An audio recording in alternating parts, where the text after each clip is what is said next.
Good morning, everyone. Welcome to March's Business Before Hours. My name is Tony Matthews, and I'm the branch manager at Coastal Community Bank here in Marysville. I'm currently serving as the chair-elect for the Greater Marysville Tulalip Chamber Board of Directors. Before we begin, the Greater Marysville Tulalip Chamber Board agreed to have an important responsibility to acknowledge the grounds on which we are privileged to gather on. At this time, we would like to read the land acknowledgement. We acknowledge the original inhabitants of this area, the Snohomish people and their successors, the Tulalip tribes. Since time immemorial, they have hunted, fished, gathered, and taken care of these lands.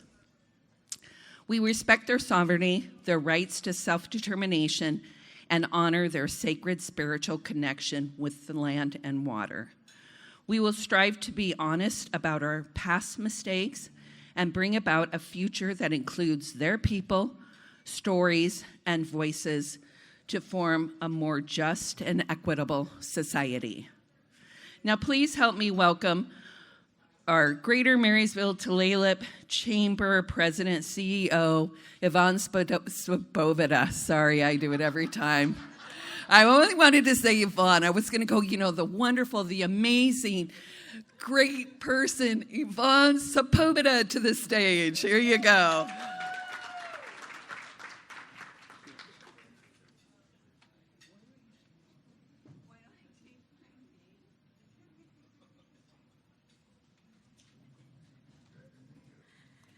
She just asked me to change my name. Wow. Thanks, Tony. Can we give Tony a round of applause, please? So for those of you that don't know me, my name is Ivan Sepulveda. I am the Greater Marysville Tulalip Chamber of Commerce President and CEO. Thank you all for being here this morning. The sun went away, so hopefully we get that back. So we have elected officials in the room. I believe he's here. Mark James, if he can please wave if he is in the room. Okay. He may not be. Okay, and then our board of directors, if you can all please wave and hold your applause till the end. Tony Matthews, Renee James, Jonathan Yepes Carino, Tracy Gouldsby, Kevin Daniels, Felicia Kreider, Sharon Gomez Pascual, Scott Peterson, and Sam Samano. Can we give them all a round of applause? Now I'd like to introduce today's Business Before Hours sponsor, Red Curtain Foundation for the Arts. If you can please help me welcome Scott Randall to the stage.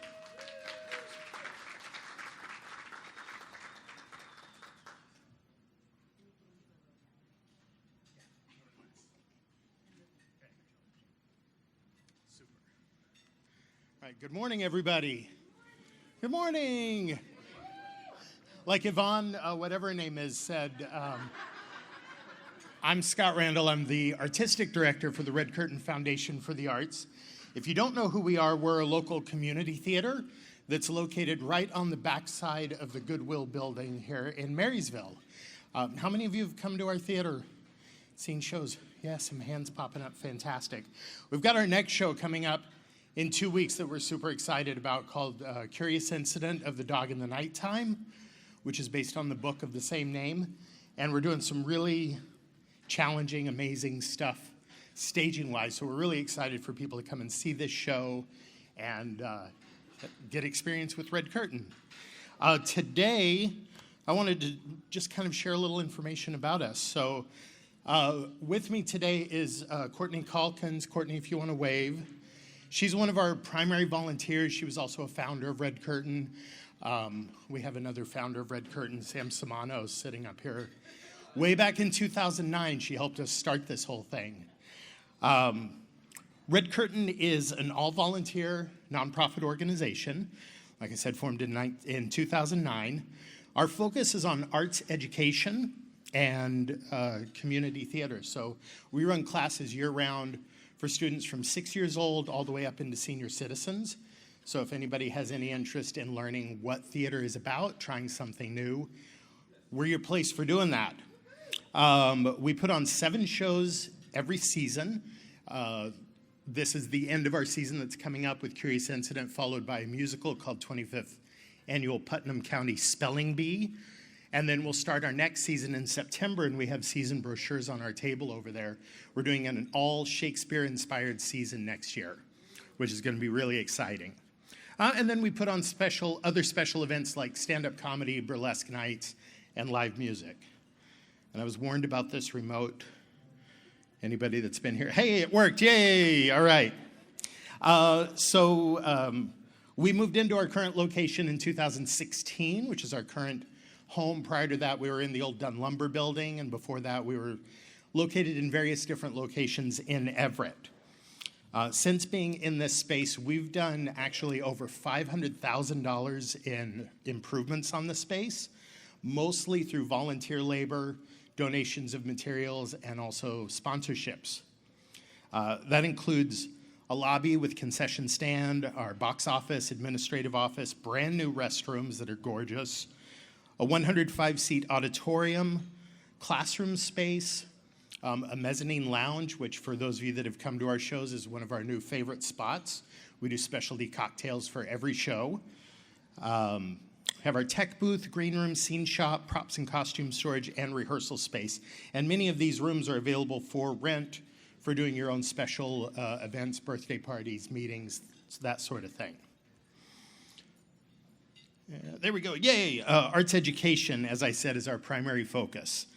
To provide training for people that want them, or to just offer a hobby for those that just want something to spend their day. We have a lot of our students are parents whose kids have now gone off to college, and suddenly they have time to do their own thing again. So they come and they take classes and get to try things out. We also try to supplement the work being done in the schools. So Marysville School District, we're in touch with the drama teachers at the various schools, finding out how we can best support what they're doing in their programs.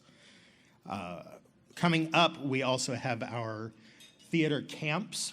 Springboard starts in May, and that's for students age 10 to 14. And we'll be putting on Schoolhouse Rock Live Junior for the production this year. Following that with Summer Stars for our teen students age 15 to 19, we're putting on The Prom, which is a great musical. It's going to be lots of fun. You can reserve your spot for your kids in any of those for just $100. Yay, all right. Next season, like I said, it's going to be our most exciting and ambitious season ever, putting on a whole season inspired by Shakespeare. And we're not talking stuffy people up on stage with tights and holding skulls, but plays that are inspired by Shakespeare, spoofs and parodies and musicals, and lots of great entertainment coming up. We have a committee that chooses our shows. We spend the entire year prior reading hundreds of scripts to select plays that we think are going to entertain but also challenge our audiences. And each show rehearses for about 2 to 3 months before it opens, involves up to 60 volunteers for every performance, and it costs about $10,000 to $15,000 per show to put on. So even though it seems like something lighthearted, it's actually a ton of work to put these things together. We just closed a show, The Taming, that some of you saw. It was a 3-person show, and we had 18 people behind the scenes that were making it happen every night. So lots of opportunities to be involved also, even if you don't want to be on stage. All right, next. Hey, we know those faces. So, like I said, our shows are expensive to put on, which is kind of why we're here today. This is how you can help, is by becoming a season sponsor. And on your tables, you'll find flyers that kind of talk about our sponsorship program. I like to talk about the producer level, because one of the special things with all sponsorship, you get your logos in our publicity, you get it in the lobby, you get free tickets to come and see the show, or you can share those with your customers, however you want to work that, your employees. But if you're a producer level, you also get to own one night of each performance, where you get to set up a table in the lobby. At the pre-show, you can go up on stage and talk a little bit about your business and tell people why you're supporting the arts. And it's a great way to help us continue to put on great programming for our community. And we do have payment plans available. I know for some small businesses, the price is a little big to take all at one time, so we're happy to work with you to make it affordable. All right, so it's crucial for us to understand that art is a very important part of any community's growth. It provides a sense of community, a gathering space, especially coming off of the pandemic of the last few years, that we can get back together and we can have these shared theatrical experiences. There's loads of other ways to support. If you don't want to sponsor, you can come and volunteer with us as an usher or a bartender. You can help put up posters, tell your customers about the shows that are coming up, or just buy a ticket and come and enjoy the show. So that's my pitch for today. If anybody has questions, Courtney and I will be around for the rest of the meeting. You can come and talk to us about getting involved with Red Curtain. So thank you.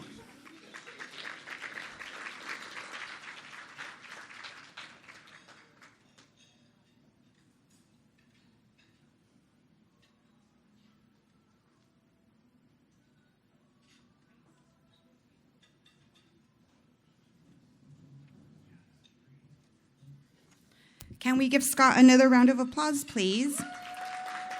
And I have been to several Red Curtain shows. I did watch the taming, the last show of it, or the last presentation of it, and it was super hilarious. It was very funny. So if you have not checked out one of their shows, please go support them. And if you are interested in sponsoring our business before hours, we do have 3 sponsorships left for the year. So let Sarah or I know if you're interested in one of those. Our next speaker is Rose Gundersen, the Vice President of Operations and Retail Services with the Washington Retail Association, where she oversees a high-performing team that provides claims and risk management for members. Her team takes pride in empowering members to make safety their goal and adopt innovations to protect their greatest assets, employees. Rose is also on the association's government affairs team to conduct policy analysis and advocacy. With her bilingual cultural background, Rose is facilitating the retail workforce training and advancement objective under Washington Retail Board's Justice, Equity, Diversity, and Inclusion Initiative. Rose co-founded Washington Trafficking Prevention to combat human trafficking. She has been recognized by policymakers and civic organizations for her advocacy work to combat human trafficking. She has over 25 years in insurance, banking, healthcare, and 3 years as labor and industries small business liaison manager before joining the Washington Retail Association. Her education and BA in business administration from University of Washington and an executive juris doctorate degree from Concord Law School. Outside of work, you will also find her mountain biking and kayaking with her husband wherever possible. Please help me welcome Rose to the stage.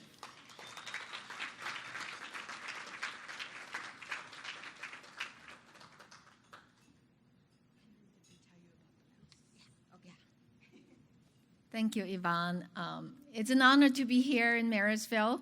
I used to live in the Snohomish County in Linwood for about 10 years. All my 3 kids were born while I was living there. And didn't really come up to Marysville that much until the premium outlet started.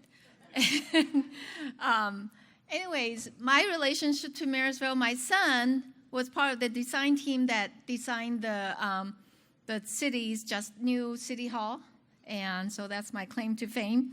If there's anything, you can blame me. Yeah, and he designed the justice side, the juvie or whatever, that specific. He showed us the design too, so the thinking behind it was really interesting.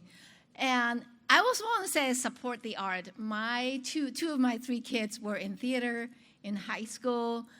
Into the Woods, Spelling Bees, Julius Caesars. That's how I learned to sing, I love that. And the great thing about theater is that even like our senior VP, who does government affairs full-time, Mark Johnson, he's great at talking and all that because of his theater background. And my son, who majored in dance, now he also does tour in St. Louis, lead history tour, and all the memorization he had to do during theater and all the speaking really just it has been handy for him. So just want to do a shout out to people who do that kind of work, and I appreciate it. I wish I did theater when I was in high school, but I grew up in Hong Kong, so they didn't have that. Everything was about studying. Anyways, I'm glad to be here, and I was talking with Tony, and he's from my area. He had a history in Lacey, and then he started telling me about all the retail experience he's had. He had way more than I do. I never worked in retail until I come to the association, so don't tell anybody. Who has worked in retail? Oh, my world. Majority of you. That's why you're successful. That's why you are the movers and shakers, because of the retail experience. I bet you that's the case. So today I'm going to talk about how retail careers advance DEI, diversity, equity, and inclusion, in STEM. I assume you know what STEM is. The stem of a plant? No. Who can spell it for me?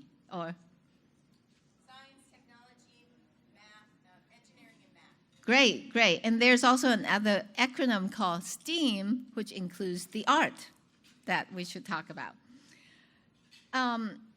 So I know there were some interest in learning about the unfortunate thing that retail is now famous for is organized retail crime. Have you heard of that acronym, ORC? We're doing a lot of alphabet soups this morning.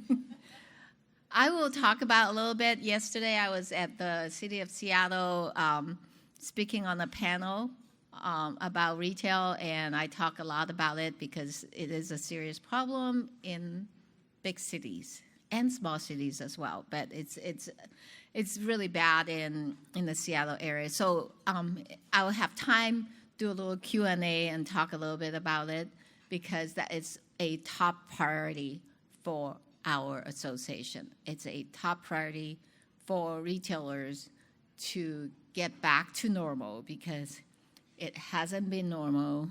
COVID has spurred the increase of organized retail crime, or just retail theft in general. So I'll touch on that a little bit. And so I ask you if you've worked in retail, and I'm sure if you, at any time, you want to say something or ask something, feel free. But I'm going to talk a lot about the retail industry, the workforce, as if you don't know about it. How's that? Okay, I'm going to hope that where's the control room? There.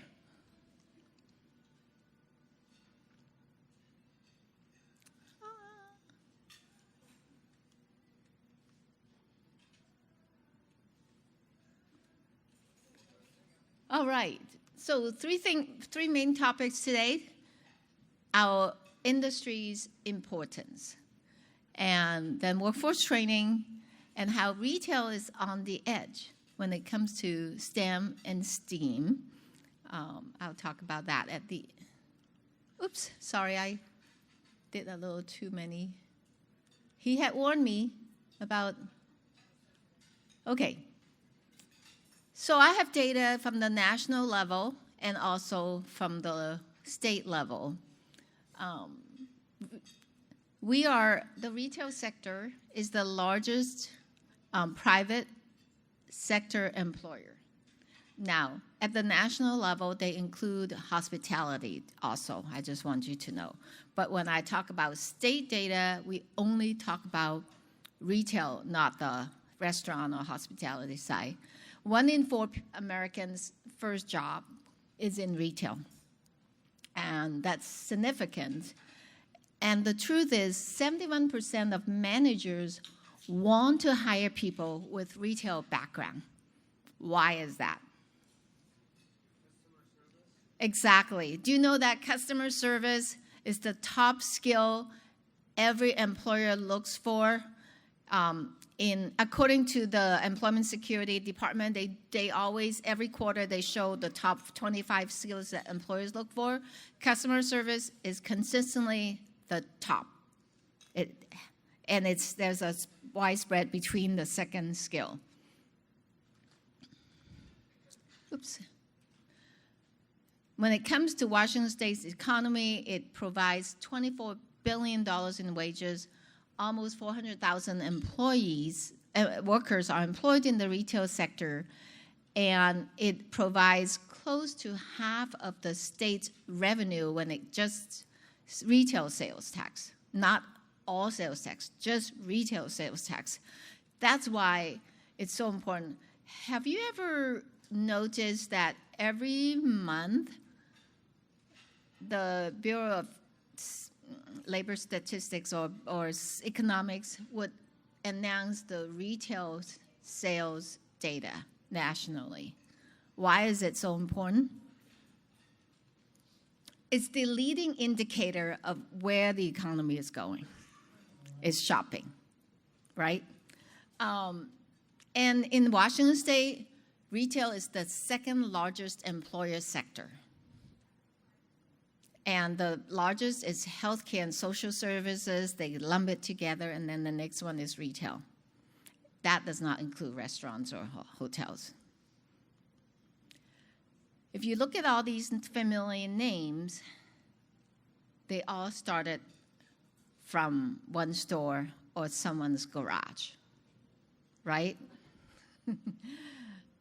They all started small, and then they become national or statewide. Mud Bay is now in Oregon as well. And it started in Olympia in a little grain store. That's it. Okay, I'm trying not to double click. Just when I thought. Retail vibrancy. Earlier I said, when did I start coming to Marysville? When the outlet mall opens. A lot of Canadians come here, right? And it provides a lot of what kind of tax for the city of Marysville? Sales tax. That's probably why Marysville has grown so much and be able to provide all the services needed for the city. And would you go to, when you look at, I just use some small town pictures. When you go to a small town or whatever, what do you tend to do besides going hiking or some outdoor things? Shopping. Out to eat. Would you go to, what happens if there's none of this? You wouldn't go. Right. It's a sign of community vibrancy. Just think all the retail crime is scaring people from even opening stores or going shopping. What happens to community vibrancy then? It will be dead. Might as well just stay home and not do nothing. So it would be really sad if we don't address this problem. So I'm going to focus on workforce training, how it advances DEI, and some data to demonstrate why it is so important. And I'll give you a little history. The Retail Association hasn't started working on this until about 2 or 3 years ago. And the racial reckoning that came out of the George Floyd murder in 2020 prompted our board to really look at our diversity statement. It's not enough. So with my social justice background, and you heard about it earlier, I'm really familiar with these principles and all that. So I pretty much, sorry to brag, I drafted the JEDI statement. It's justice, equity, diversity, and inclusion. I love JEDI more than DEI because justice is the goal. You can be inclusive, you can diverse, but if you don't put justice in at the forefront of this is why you do this, then you forget about the end goal. So let's do JEDI more than DEI. And it's fun. It's a fun acronym anyways. Retail workers are very diverse. People of color is about 34% of the retail workforce. At the frontline level, 38%. I'm sure you're not surprised because you go shopping and you see it, right? And a lot of people are even probably immigrants. We're the fourth largest private employer of immigrants. And recently, I got the pleasure of reaching out to World Relief, the designated refugee resettlement agency for the state of Washington.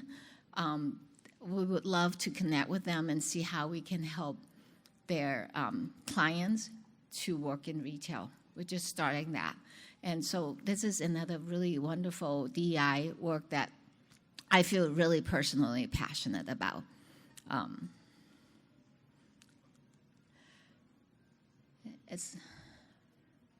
I gave you a little. So 1 in 3 workers' first job is in retail, but 1 in 4 people in the United States work in retail, but that at the national level, again, that includes hospitality.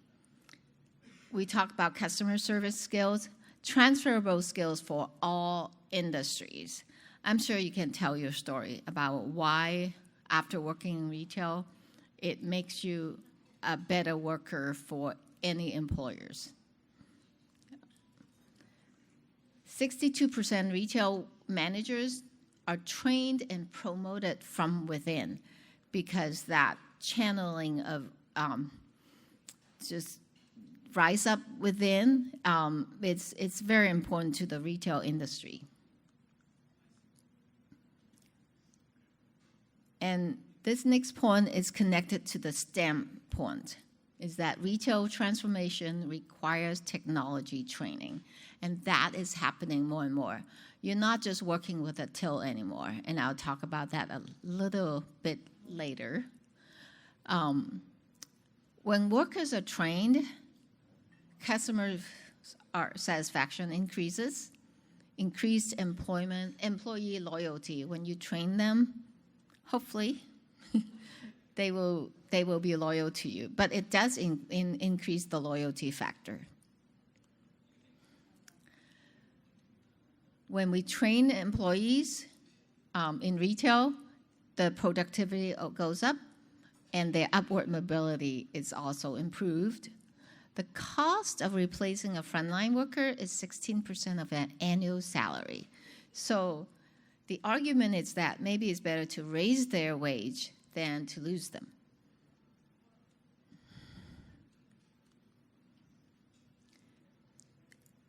On the other hand, job seekers and the customers' expectations, they do have this JEDI in mind. I'm going to say JEDI. I've used DEI, but I think I should just use what our association likes to use.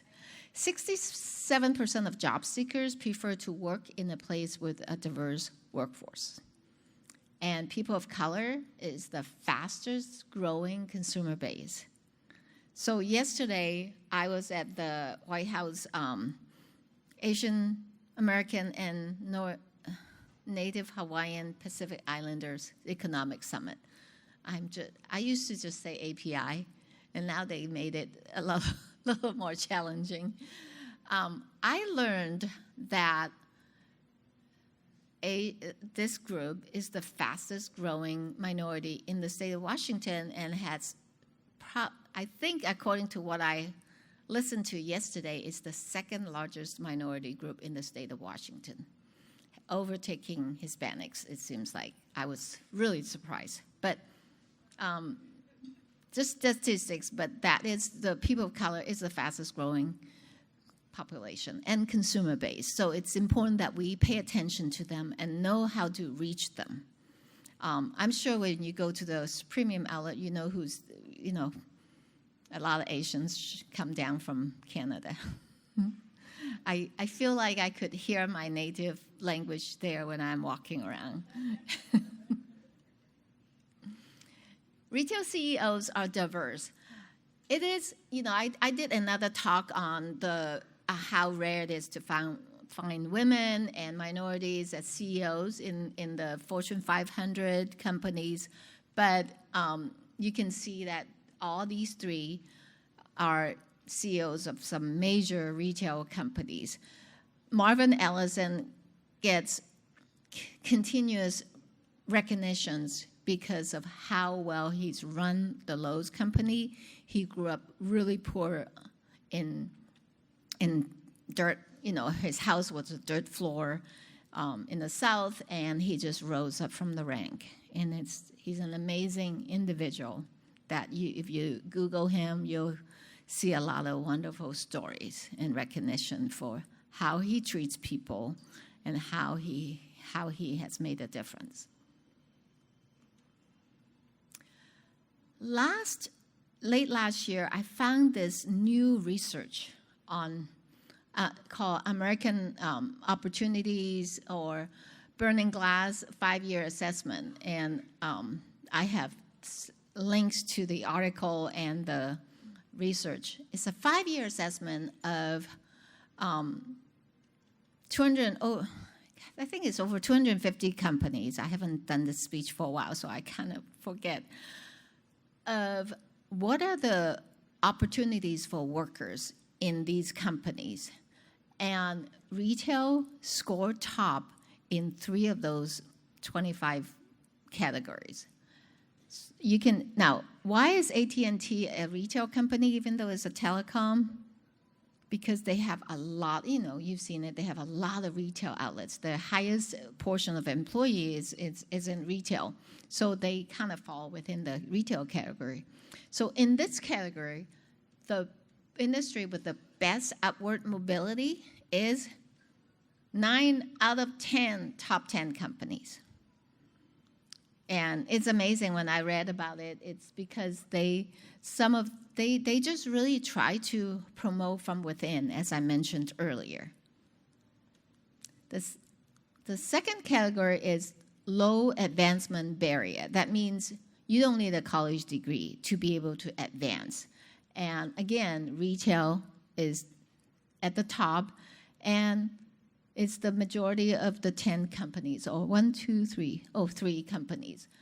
But you can see that even in banking is somewhat retail. They could be a member of ours too. So it's great for people of different socioeconomic background. And I constantly see immigrants working in banking and in retail. Best springboards to better jobs elsewhere. It's also topped by retail, CVS Health. And one of the big reasons is because of their healthcare focus and pharmacy tech. You can come out of high school, become a farm tech, and they train you. They have an apprenticeship program. And then when people find out, they could give shots, they can do this and do that, they decide to go into nursing or even go into further healthcare field to get better jobs elsewhere. So it's really great to hear. And they have a workforce initiative also under CVS Health. They're on our foundation board on workforce. We're going to really collaborate to promote this kind of advancement for people of all background. And we're also appreciative that the governor, in the last 5 years, every year when we give him the data and that he is willing to recognize that retail, in September is Retail Korean Month, to give the recognition to the second largest employers of this state to their workers and to recognize their contribution. So now I've talked about the importance of retail and their workers. Now I'm going to talk about what kind of training is available and the kind of work we've done. The National Retail Federation Foundation, the nonprofit arm, has developed 4 certifications, 2 credentials and 2 certifications for people in K-12 or even college to get these credentials so that they have a better, they have advantages when they go out and look for jobs. And I'll talk about them. The four are retail industry fundamentals, customer service and sales, business of retail, warehouse, inventory, and logistics. These are all really relevant things of today. What the fastest rising real estate establishment now is warehouse. That is true. I'm sure, like, I kind of live in the rural area. Warehousing is coming in by the exit where I usually take.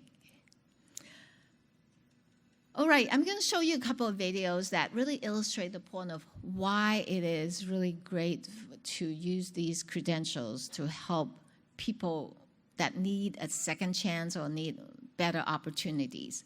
Here you go.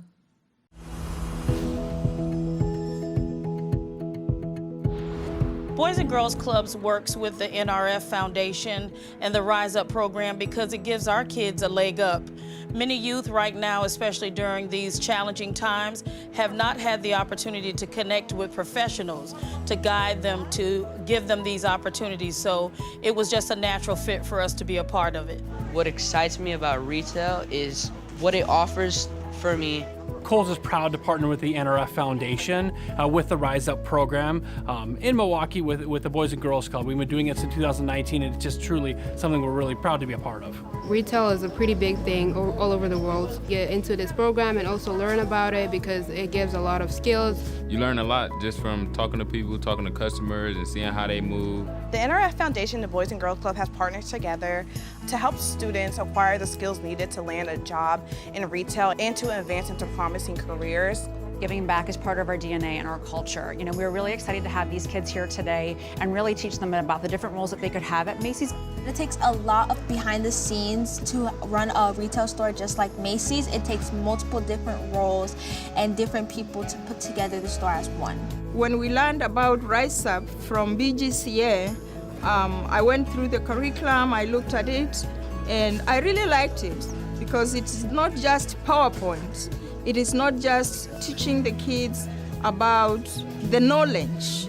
This includes real life experience. The Rise Up curriculum really helped our young people gain exposure to the retail industry and really gave folks a better understanding of what to expect in the retail industry, some of the skills that are going to be necessary to be successful in retail. And the American Express folks did a fantastic job. One thing that I learned from the NRF Rise Up program was to write a professional resume that I can use for different jobs. This program kind of helps build their skills so they're able to be out in the workforce at an earlier age, to pursue a field in retail, to pursue kind of just different options as they're kind of navigating high school. I have taken many statistics class, personal finance classes, and they teach you theoretical, but they never teach you real world applications. And I really like that this program allowed me to see how I would implement these ideas in real world situations. I always believe that it's a wonderful opportunity for you to be able to leave your mark with students. The Rise Up program is a great example of an initiative that fulfills just that. That allows students, one, to see that they can make a career out of this. And I don't think students ever saw a connection there. One of the things that we love about the Boys and Girls Club is that they're for advancing their students, making sure they're equipped with the resources they need. We met professionals that spoke to us about the retail industry and how they started from a really small position and they ended up getting a really big one. They started their own business. It's really inspiring to see how much you could do in such an industry. The lessons that we teach in Boys and Girls Clubs all over the world were implemented right here. The opportunity for our kids to connect, the opportunity for our kids to lead out, to explore, those are all the things that we desire. And what better way than having a partner with NRF? I love that you care about our teens. I love that you came up with a curriculum like Rise Up.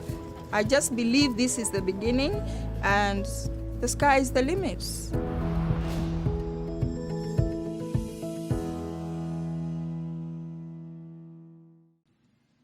I'll talk a little bit. The Boys and Girls Club all over the nation, including Washington State, does use this, and and I think you understand Boys and Girls Club. It really help people with that need some adult support, and it's a great place to start. But I also want to talk about how we have worked with the OSPI for 4 years to figure out how to get these certifications into the hands of teachers so that they can get federal funding to access the program. 4 years later, we got 3 out of 4 credentialed, so that K-12 students in high school can access this program using federal funding without having to worry about it, and teachers could really use it. The sad part is that they didn't credential the customer service and sales. I don't understand it. It's like, that is the most foundational. But I think what the problem is that they don't see that this could really help in a particular trade or industry. And so that's the bureaucratic problem that we have to deal with. So anyways, but if you know of retailers, or if you think your employees could really use this, there is a state grant that we can point you to support half of the cost of this training. So pretty much what you have to pay for is the wage of your employee to get this training, and then the other half will be funded by, it's a tax credit or a grant from the state. So we've used it for our own employee training too. So it's a good opportunity for everyone.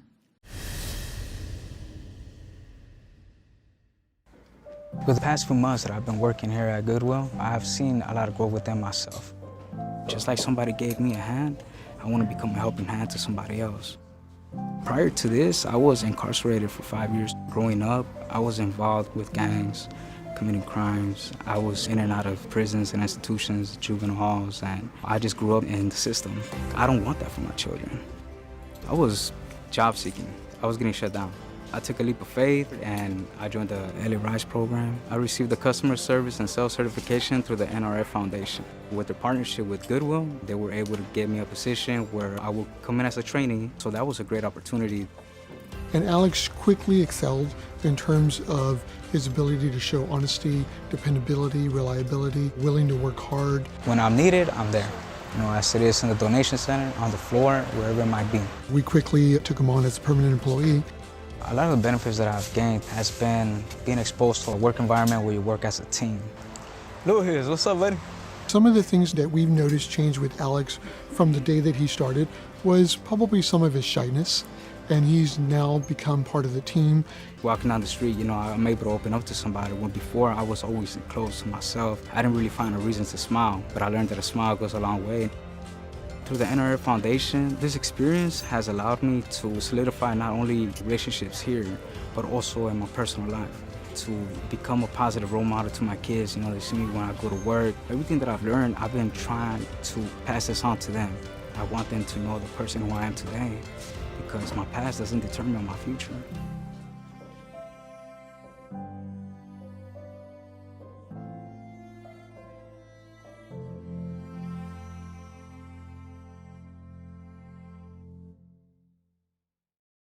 It gives me the goosebumps every time I watch this. I've watched this many, many times. I have many hats as the Vice President of Operations in Retail Services. I have many hats, and promoting workforce training is just one slice of my many hats. I wish I have a full-time employee who could really do this work to push it. For example, I understand that we heard about second chance employment, but it seems like employers are just having a hard time accessing. How do we do this? Have you ever been able to access second chance employees or know how?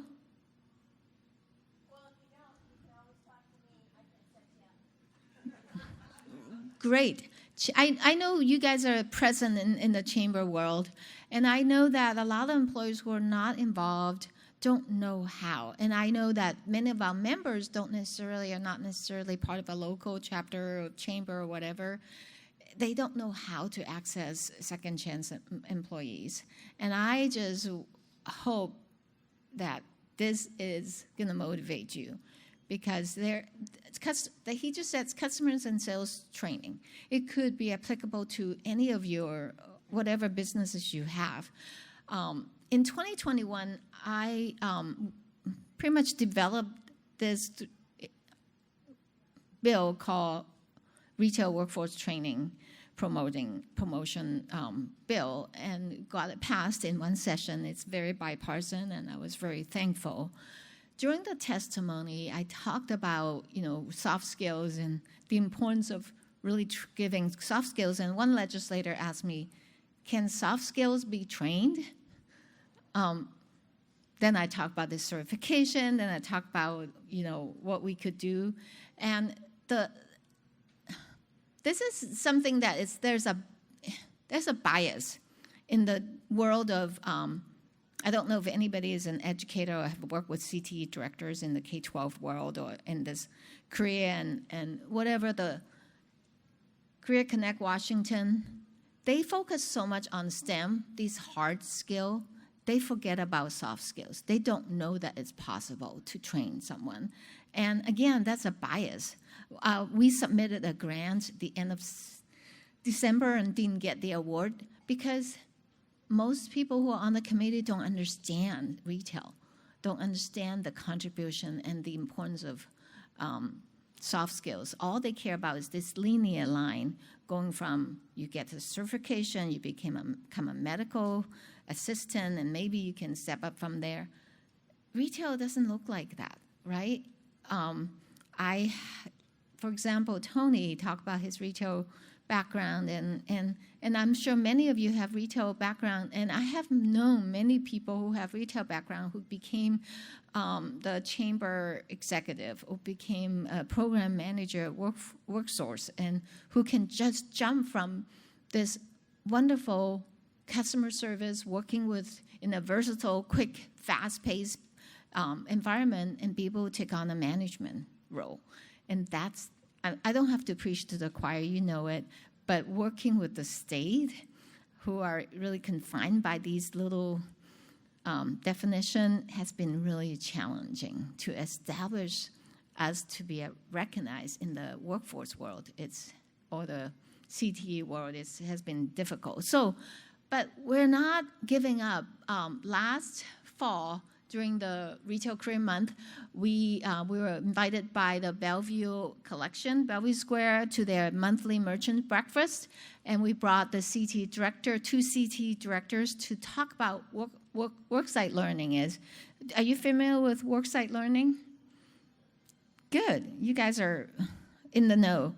A lot of employers don't know, and a lot of retailers don't know that the student that they have working for them part-time could actually get credits for working in that job part-time. And the advantage of worksite learning is that they have an educator who will coordinate and support the student and the employer so that they don't get ghosted. You've been ghosted. People don't show up for interview. They take the job and don't show up at all, or just disappear after one day. When it's a worksite learning student, the teacher and parent are involved. If they ghost you, if they don't behave, there's this accountability support besides the employer. It's a great thing. Maybe a little paperwork, but really most of the paperwork is going to be done by the educator, not you. You just have to provide the fact that you pay them and how many hours. So it's a great thing, and I would love for you to contact your local CT directors to talk about getting a worksite learning student. They could even work for you full-time in the summer. So now I'm going to talk about battleground issues for retail. As you know, COVID has changed the world. Digital tools are really important for associates. You saw Alex in the video. He was using these scanners, inventory is now all scanning, and you don't do the handwriting anymore. Supply chain and logistics is a big deal, as you know, and artificial intelligence, using robots and using data. These are the battleground issues for all retailers. Of course, it's going to be more challenging for small to medium-sized retailers. We hope that the cost and all that will come down, but without relying on technology, retailers would have a harder time competing. In an ideal world, a retail point of sales and inventory system would be a platform where it will store all the inventory. The loyalty program is part of it. You can do e-commerce in there, scanning product. I can't see. Point of sale, and everything is all in one system, and it's available. We've kind of look at these kind of platform and products. It's available for small retailers even to be able to access the technology so that they can do e-commerce no matter the size. And they can have a loyalty program right there. So here's Susan, one of the associates, who has that system and has that little tablet that she can walk around the floor and have all the information at hand. So if you come to her, she will know, hey, I am, you walked up to Susan, I'm looking for this product, and where can I find it? She'll just scan it and say, hey, I can find it. It's right here. What size do you want? And then by the time the customer checked out right there in the aisle, she said, oh, by the way, you're on our loyalty program. You have this kind of award. If you grab another $25 of product, you can get 25% discount or whatever. So that right there up to upsell is available because everything is on the tablet. And then it also enables task management. They can communicate with one another. They can, the manager or supervisor can even use that platform to do staffing planning and omni-channel tools and say, hey, you want, we don't have it here in the store now, it's in our warehouse, I can have it shipped to you. Just omni-channel, whether you BOPUS, buy online, pick up in the store, or order in the store and then get delivered. So it's that versatility. The technology needs to be there. So it's great for young people because they are digital natives. They can learn these tools really fast. What's important is for the retailers to adopt the product. What I learned a couple of days ago in researching is that inventory, it's really critical to retailers now. If you don't have the product, you're going to lose the customer after a couple of times of not having the product that they're looking for.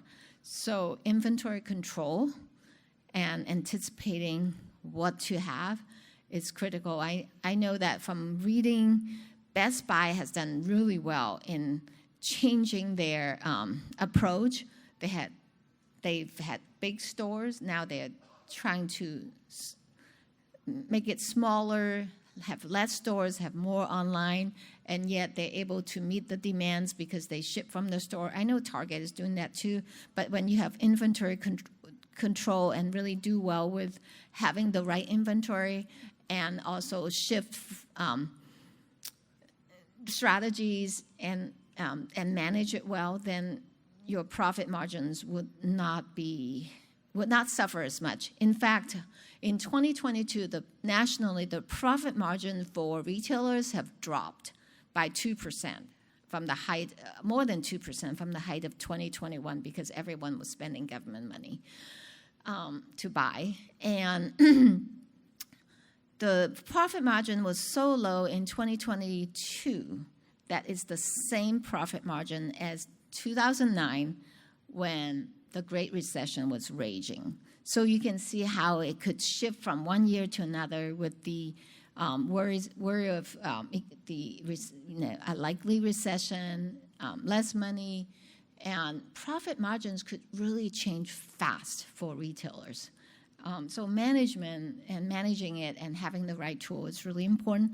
And it's all about technology also, plus customer service as well. I want to talk about how in retail, I don't know if you can really read what's on there. Career pathways within retail is amazingly diverse.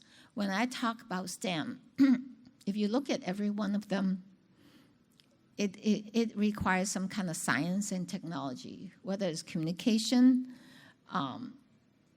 inventory control. You have to understand data, as I mentioned earlier. If you don't know how to interpret data and use data to outsmart your competitor, you can't run a good retail. And that's why retail really is so important. STEM, whether it's math, data analytics, understanding products. Understanding products requires science. Material science is critical now because everyone wants the environmentally friendly product, recyclable products. That's why material science is becoming a very important field. I'm going to drink some water.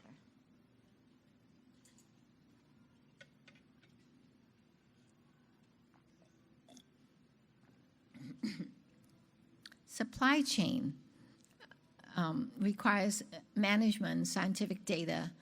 And so if you look around, look at this circle of every type of skill that's needed, we need people from all walks of life. This one person I know in the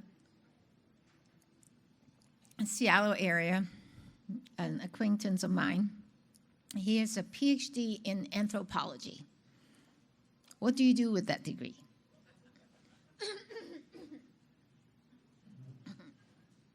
Well, he was in Nordstrom working with the app developers because he's the human touch side of technology. He helped the app developers to develop their app in a way that humans would want to interact with, because app developers do not have that skill. People with anthropology and understanding of human behaviors and what makes them tick is important to give that input. He then got another job with Tulalip. So arts, anthropology, communication degree, and a lot of these degrees that you don't think is tech-oriented, it's so critical in retail. Because retail, it needs technology, but it needs human touch as well. So just hope that broadens your idea of careers in retail. And if you want to get this slide or that, we have a flyer, and you can access that from that QR code. So that wraps up the workforce DEI topic. Let me see how much time do I have, because I can talk a little bit about ORC if you have questions related to that. No? Okay. All right. We can talk later. But I have a lot of flyers here. What I want to say is, especially for law enforcement, on our website, and also there's a QR code that you can access how to download this guide to navigate public safety when it comes to relating to retail crimes. We have witness statement in different languages. We have training, employee information that we want to make it available for free for anybody, because we are the second highest per cap cost. Retail crime has cost us the second highest in 2021 among all the other states in the country. So it's a serious problem, and it's not subsiding. Thank you.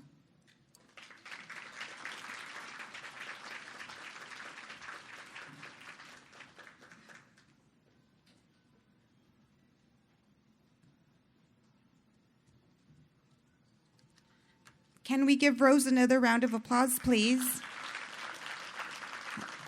Now to the second part of our program this morning. If you all can please help me welcome Kim Thompson to the stage.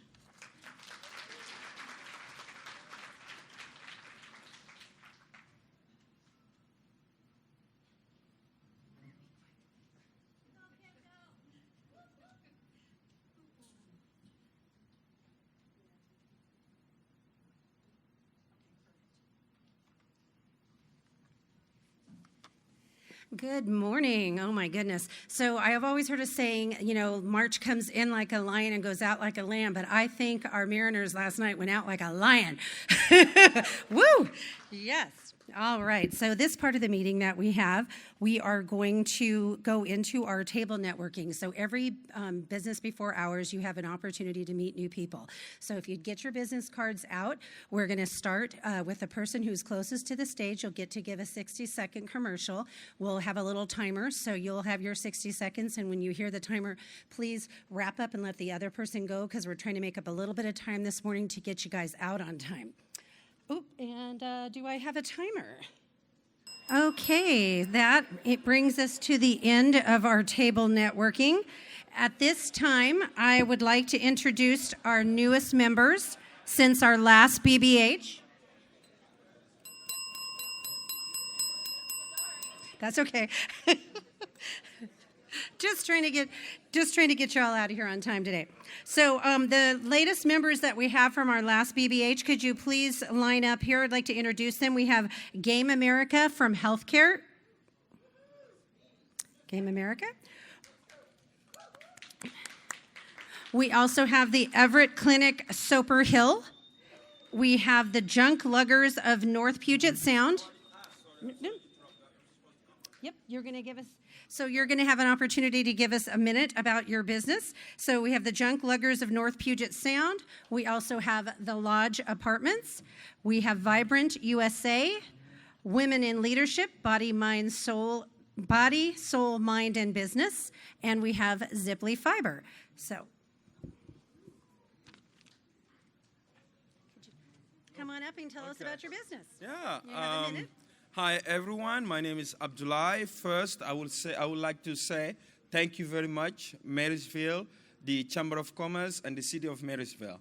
So I have a business. It's called America Staffing Agency. So I contract with hospitals.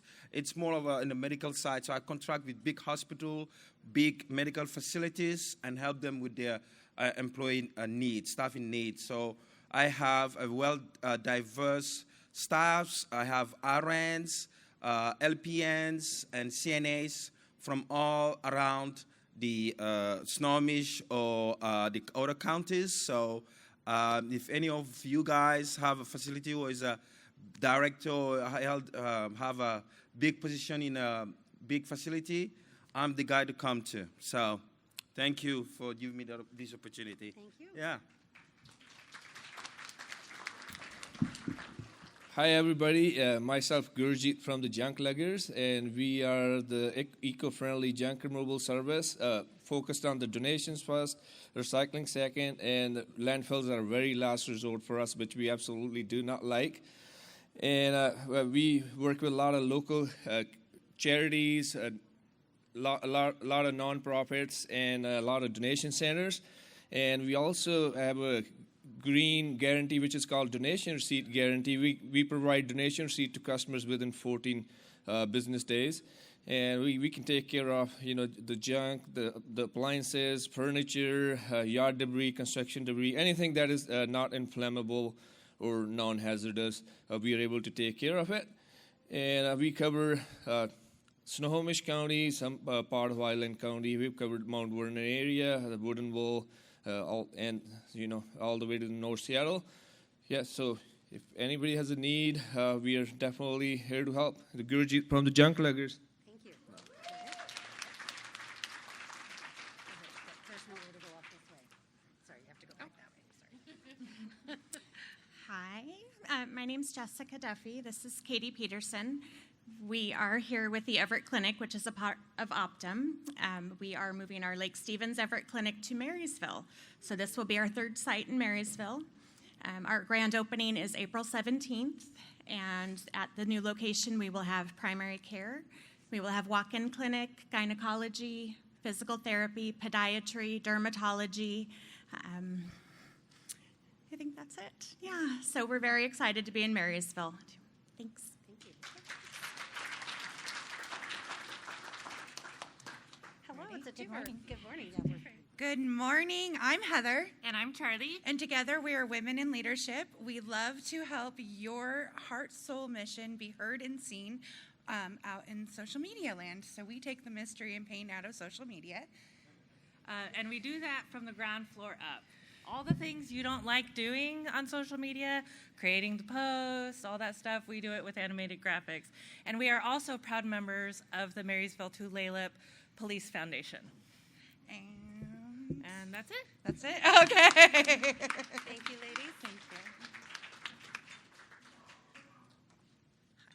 Hi, good morning. I'm Heidi. I'm with Vibrant USA. I'm the business development manager, and I'm also a licensed insurance specialist for Vibrant USA's Everett office. We have been in business. We're a local business owned and operated for the past 20 years, since 2003. They started up in Bellingham, and they've opened offices in Linwood and Everett, and also in Vancouver. We are licensed insurance specialists, and our primary goal is to be very client-focused. We like to educate people about Medicare, how Medicare works, what kind of plans work best for them. We don't charge for our services, and we're not biased because we don't get paid by commission. So our whole goal, again, is to find the plan that works best, even if it's one that we don't represent.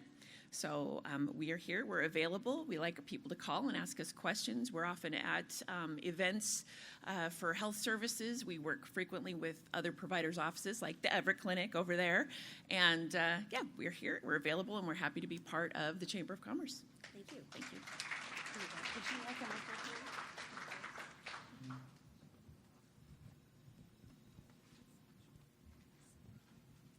Does this one work? Yep.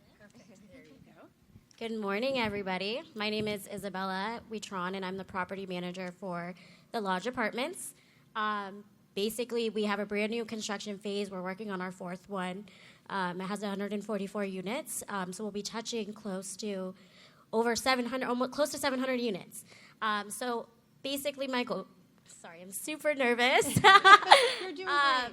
So basically our goal is to network with people. As Rose was speaking about, we wear a lot of hats. There's a lot of people that we work with. We work directly with the residents. There's a need for vendors as far as like replacing carpets, resurfacing, cleaning. So basically I'm just trying to involve our community into the community a little bit more and just network. And I'm here with Scarlett. Hi. And Kaylee as well. Hello. So thank you guys, and I'm looking forward to becoming a member. Awesome. Thank you.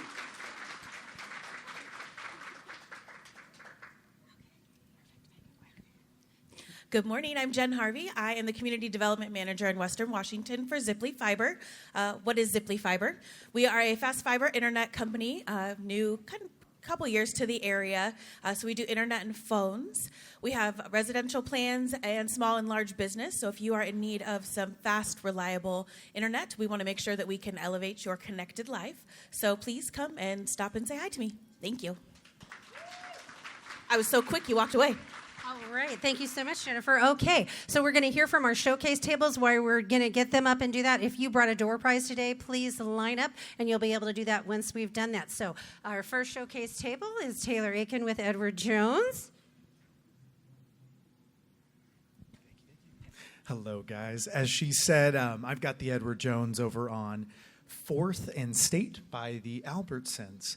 Most of us know Edward Jones as financial advising, retirement planning, but I figured in light of all that's going on with banks, we have our FDIC insurance is $2.5 million. We partner with up to 10 banks, and that's per person. So couples get $5 million in insurance, and small businesses get an additional $2.5 million. And we're paying 5% on our CDs right now. So it's a good time to put your cash to work for no risk. Thank you. Awesome. Thank you, Taylor. All right, we have Jessica Shaw with Sherwood. Good morning. Jessica Shaw with Sherwood Community Services. We are a nonprofit out of Lake Stevens. We provide early intervention and vocational supports to children and adults with disabilities. We are hosting, I'm really excited, several of you I will see tomorrow at our gala event right here at Tulalip. First in-person large event in 11 years, so we're super excited about that. If you're not able to attend, I wanted to share ways that you as business owners and community members can help support Sherwood. Learn more, I have a QR code here, you can visit our website. If you own a business, retail, or a restaurant, consider a Change Roundup or a Purchase with a Purpose event. Donate any unwanted clothes. We own and operate Sylvana 5 and Dime out in Sylvana. And then volunteer. Talk to me about volunteer opportunities, and then make a gift of any size. $100 a month allows us to purchase an iPad to gift to a child when they exit services, so we don't have to take their voice away. So talk to me more about that. Thank you so much. Jessica with Sherwood Community Services. Thank you. All right. We have Sky Power Wash. Hello everyone, my name's Justin. I'm the owner of Sky Power Wash, and this morning I need to admit something. Sky Power Wash might not be the best fit for our name anymore. So when I first started 7 years ago, pressure washing was our go-to method for cleaning exterior surfaces, but now we've moved to a soft washing method. And we chose that because it's much safer for your surface and much more effective. So we are able to apply our cleaning solutions at garden hose pressure, and those solutions will actually clean and kill an infestation that you have on whatever surface it may be. So we kill off the algae, mold, mildew, algae, moss, and it'll last 4 to 6 times longer than pressure washing. So if you have any patios, roofs, decks in need of cleaning, give us a call, Sky Power Wash. We'd love to come help you. Don't you mean Sky Soft Wash? Perfect. All right. We have Jody with Matters Life Coaching. It is. Good morning. So my name is Dodie Cook James, and I'm the founder of Matters Life Coaching, a personal development company that has over 50 years of proven, repeatable, reliable programs that thousands and thousands and thousands of successful people have used and implemented into their lives. So if you have a dream or you have a vision, or you just have that, you have longings, you have desires, you have, you know that there's more, but you don't know how to get that more, this might be something that you want to check into. I give you all the tools. There's, I do one-on-one. I also have groups, and I speak at different, any kind of office, any club. I do vision workshops. So if you're into personal development, you like to know how to use your mind to its fullest capacity, and with proven scientific tools, then that's Matters Life Coaching, Dodie Cook James. Thank you so much. Thank you.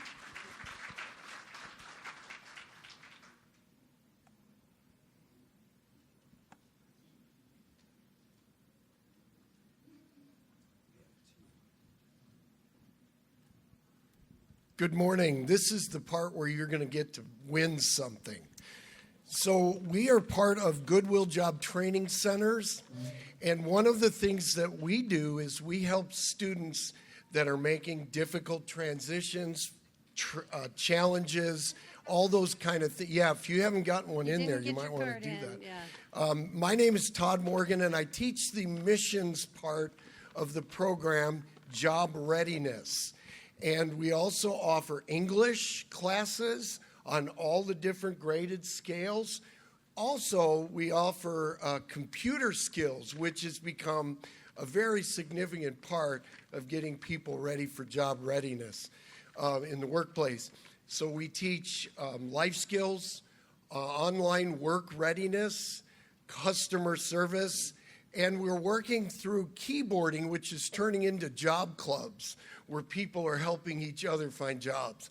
So that's been a real exciting part of that. Did you know that Goodwill is in its 100th year? Pause for applause. Okay, great. And I'm going to be done here. We're going to need you to draw. I was asking Michael to Yes, draw, not so put a Michael. card in. Oh, sorry. Yeah, we're going to draw. Michael is going to draw a couple of gift cards, which when you go to Goodwill and shop, you make job training happen. Thank you. Jessica, you won. And Ryan, you won. From Lake Northwest. Perfect. Thank you so much. Yep, that's all right. Okay. Perfect. Yes. Yep. Yep. Yvonne's trying to get us out of here on time, so we're going to limit this to 30 seconds. So just please be quick. Hi, Nancy Denny from Mono Mortgage Orca. We have in here a $50 Visa card and a bottle of Chelan Reserve Chardonnay. It's too bad I don't have my card in there today. Visa card or the Chardonnay? The Chardonnay. I like Chelan. Winner is, I don't have my glasses on. Oh, okay, got it. We have, Attic Projects. It's Nick Lauterbach. Perfect. Here, Nancy, you want his card? All right. Okay, Jennifer, what do you have for us today? Hi, I'm back. I'm Jen from Ziply Fiber. I have a fabulous Ziply Fiber tumbler cup for you with a gift card to Ryan's Recipes in it for local food truck. He's awesome. I had dinner there last night. Nice. I'm probably going to have the rest of my food for dinner tonight. All right, we have Taylor Aiken with Edward Jones. That's perfect. You can give that to Taylor on your way. Perfect. Thank you so much. All right, wonderful. Hi, Scott Randall again from Red Curtain Foundation for the Arts. We've got a pair of tickets for Curious Incident of the Dog in the Nighttime and a gift certificate for Applebee's dinner right beforehand. Perfect. And the winner is, all right, Dana we have Barstad. Dana Barstad with the City of Marysville. Woo! All right, Dana. Perfect. She's coming right there. All right, so if you, yep, wonderful. Well, hello, Felicia, and happy birthday. Thank you. Good morning, everybody. I'm Felicia Kreider with Home Street Bank. I'm the branch manager, and I have just a bunch of goodies. There's even a scratch ticket in here. Ooh, perfect. Here we go. And it's... Okay, the winner is Carrot Gang, and he is from Junk Luggers. Yep. Yes, perfect. Yep, you're welcome. All right. Good morning, Renee James with Hometown Value Savings Magazine. If you're looking to promote your business, we'd love to help you. Direct mail publication that mails to 30,000 addresses in the North Snohomish County and the Marysville Tulalip. I have a $25 gift certificate to Lizzie's, who's on the cover this time.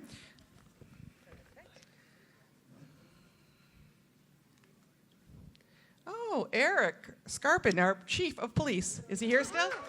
He left. You have to be present to win. Oh, well, I guess his wife doesn't get that little gift. All right, Jonathan Yepes Carino. Yes. All right. Perfect. You can take that so you can. Okay. Yep. I'll show you. Hello, Tracy. Good morning, everyone. I'm Tracy. I work here at Tulalip. I just wanted to let everybody know that our concerts for the summer have been finalized, so the dates and the announcements will be coming out very soon, so watch our website for that. Comedy, MMA, and music. So I have a $50 gift card to Cedars Cafe for my giveaway today. I'm supposed to pull someone specific's card, but it's going to be really hard. Oh, we have, let's see, Matt Layson. Matt Layson. Calrose Insurance. Okay. Perfect. Thanks. Yep. All right. All right. Ryan Brown with Link Northwest. I have Alexander Hamilton with me today, and we are celebrating on March 4th. We bought 100 kids 220 pairs of shoes with this funding. Let's go, right? And we still have $23,000 left in the bank to buy shoes for kids. Incredible. So we're giving Hamilton away to Blue Jay sitting at my table. Love that.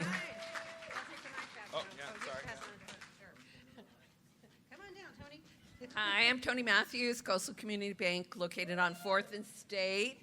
I'm actually doing a shout out for the Marysville Historical Society, their Met Gala.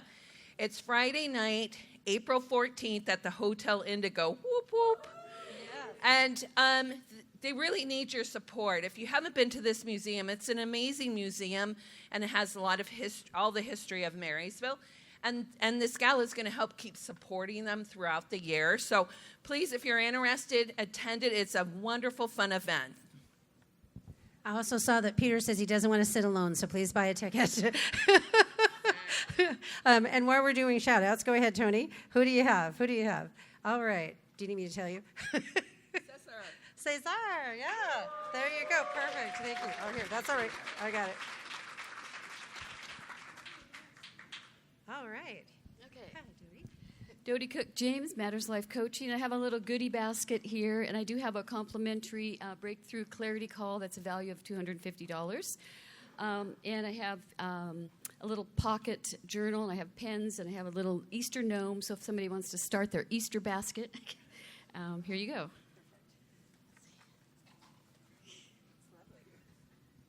Lori Pittner, Hospice of the Northwest. Woo! Lori Pittner. All right, and we'll welcome Yvonne back up, and hopefully I was quick enough. You were, thank you. I actually have two door prizes to give away. They're coffee cups with some fun stuff and a gift card to the creamery. So pick Perfect. two, Kim. Pick two. All right, here we go. They're kind of slippery. Audrey Watson and Heidi from Vibrant USA. Okay. And Kim will give those to you. Thank you all for your patience this morning. We're only running a few minutes behind, but upcoming on our upcoming events, we got April 25th is the Marysville Business Summit. All our flyers are over there. We also have State of the County Next Business Before Hours. That is usually a sellout event, so if you want to attend next month, make sure you buy tickets ASAP. May 4th, we're doing a happy hour at Hotel Indigo. Our title sponsor is Jay's Flooring on that, and then that will be with 3 other chambers. So come join us.